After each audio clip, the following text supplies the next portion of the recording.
This is Tech House and Speed. That's your Formula Drift points leader, Chris Forsberg, who's quietly taken over the championship picture, finishing on the podium in 3 of the first 5 events, including wins in Atlanta and Seattle. Some would say it's time. After a second in 2007 and a 5th last year, Forsberg would be a new championship face in Formula D, replacing Sam Hubinette, Reese Millen, and Tanner Faust, the winner the last 2 years. But this is a new time, and Chris is part of a new guard that's assuming its role at the top of the Formula D ladder.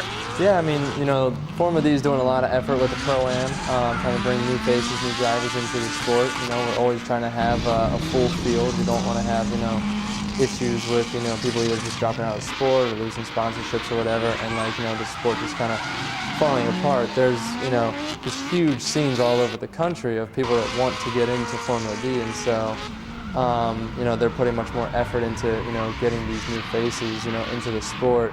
But, at the same time, you got, a lot of guys like, myself, Von Gittin, Ryan Turk that have been running, Formula D for years already. And so we're just, we've got a lot of time and effort into this drifting thing ourselves. And, we're starting to catch up with, all the, professional racer type that, just always had, the better car, the better team, the bigger sponsors. And, we're just trying to give them a run for the money. And Chris might be leading this new world order. He's a self-proclaimed guy from the streets. He says the sponsors like the tats and his rock music that gets him peaked for competition. Something that really gets, your adrenaline pumping, getting ready, to just go out there and hammer it out, because you're sitting there at a standstill and then, you're expected to drive 110% for 12 seconds and right at a wall. Yeah, directly at a wall, without any sort of warm-up. So, yeah, I mean, you got to do something to get ready for that.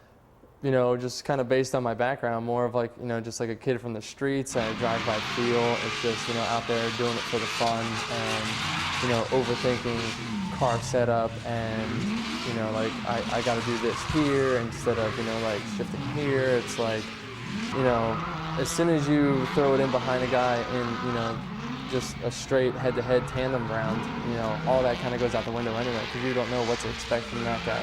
I mean, he could be, the top qualifier, and he'll go in a little too hot and make a mistake, going into the bank and have to correct, and you have to compensate at the same time. So, trying to premeditate on exactly what you're going to do, especially in a tandem round, is the music useless. still going on at that moment, or do you turn it off when the round no, it'll still be going, but as soon as the car starts going on the straight, it just gets drowned out. You can't hear it anyway. Yeah.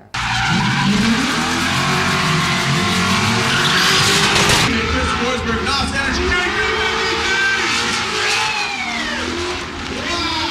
I try to not ever look too far into the ladder on, like, if you match up with this guy, well, if I beat him, then this guy is going to be easier than this guy who I'm running right now. But I mean, we try not to stretch ourselves out on focusing on the entire event. Like, myself and Kevin and my spotter, we'll just look at it case by case. It's like, okay, we got this guy. As we're pulling up to the line, I'm talking back and forth to my spotter. He's telling me how the guy's running, and then we'll go do our first pass, and then after that, I'll talk to Kevin, my crew chief, to make any changes to the car or not, or just how the car's reacting to it. So we do our best to try not to worry about the entire event, and more so just try and get through each round individually.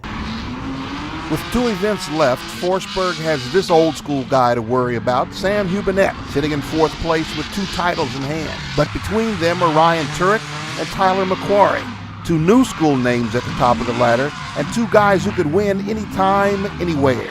But like you said earlier, Forsberg is a guy from the streets, and it's the music that's setting his table. It's definitely cranking, during the moments before the run, when you're sitting there waiting for your turn in line. So it just kind of helps take your mind off of overthinking what you have to do. This is Tech House and Speed.